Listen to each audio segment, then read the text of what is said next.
to school, particularly primary and secondary schools. Here is what we learned. The model that has worked for Rollington Town Primary School in terms of delivery of the curriculum is one in which we look at inclusion, we understand the individual differences, but the model that works is where we try to achieve a multiple intelligences classroom, where the teachers had to change their strategies to incorporate the different learning styles of the students.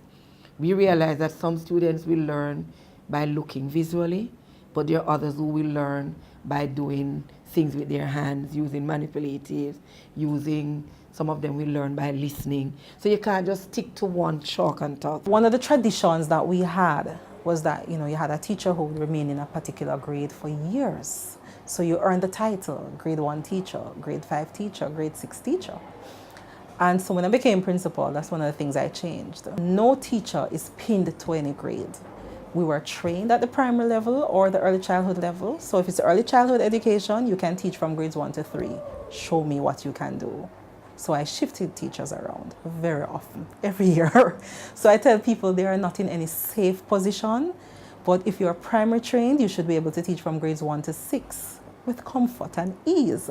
Therefore, you need to be on top of your game. What we recognized from the beginning, the curriculum, the core curriculum from the national curriculum from the Ministry of Education, there were certain aspects of it that we adopted and then we added to it. So if it said there were 6 topics to be covered, we did 10 because our students could do more. So we challenged them to do more. We have a core of teachers at Campion that are superb professionals, committed not just to seeing that the children do well, but do their very best, committed to dragging the last one over that line, right? So they're going to make sure the brightest do their best, but the 2 or 3 who are problematic, who look like they might fall through the cracks, from day one, they identify who those are and they begin talking at the departmental level of how we're going to address this man. This man looks like he's about to self-destruct, What are we going to do about him? This is a man that looks like he has to stay with us 3 days a week after school, This is a man who looks like the communication with his parents is going to be more intense than everybody else. This is no. We call it, it's a very Jesuit word, expression, the cura personalis. An Ignatian expression that means the care of the person, the care for the individual child, so that you don't leave a man behind and you don't let a girl fall through the cracks. The school strategic plan, which is the balanced scorecard model of strategic planning, is one that requires all stakeholders to participate. And so the focus groups that we have to have before we can finalize involve all stakeholders, even the students. You would be moved by the upward mobility of Holland High School in the parish of Trelawney. Opening its doors in 2004, it was not the school of choice for many parents. But from the proverbial day one, the exercise of teaching and learning was transformed.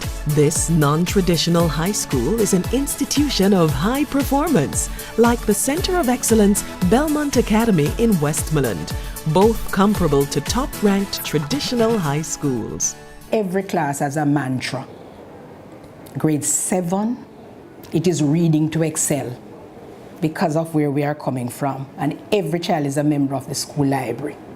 Grade 8, cognition is our mission, because now we are seeking to develop the higher order thinking skills.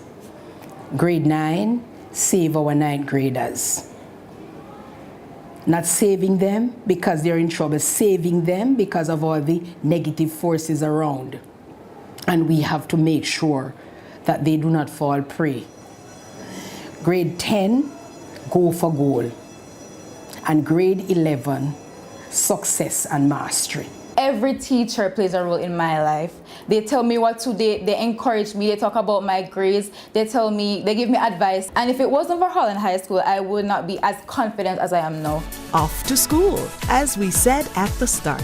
And now in class with special education on how it has been transformed. The recommendations of the task force were absorbed into 5 main areas: legislative reform, identification, referral, and treatment, resulting also in placement. The issue of capacity building, ensuring that we had greater public education, and also introducing to the system alternative forms of education, resulting in an inclusive approach to education. So we moved from a system that recognized special education in segregated settings to now where we are evolving in our awareness through the introduction of a framework which is to lead educational leaders to understand how, from the moment students enter formal education, how it is that you're identifying what their particular needs are, providing those services, and responding in a way that the students are not feeling that they are being picked on or picked out, but they're so absorbed in the methodologies that are used are methodologies that all good teachers would use. There are proficiency pathways that students can access education. Based on the national assessments, we'll be able to determine the functioning level of students, where they're at, and what their needs are. And so it's not a one-size-fits-all approach to curriculum implementation, but it is based on your needs at the moment. But it doesn't mean that you will stay on that particular pathway, because you may improve in your academic performance, and so there's that opportunity. It's quite fluid, so you are able to move from one pathway to the next. The pathway system itself is ensuring that every child obtains education. The pathway is ensuring that no child is left behind. The pathway is ensuring that we become creative in helping these young minds. And that's what school is about, you know. School is about teaching and learning. But while it is about teaching and learning, let us be cognizant that all of us are not going to learn at the same rate. So we must tailor fit the curriculum for the slow learners. So we must not leave anybody behind. We must hold their hand, pull them up, and ensure that Vision 2030 is satisfied through an effective education system. When we return, we're all in on what's being demanded for early childhood education.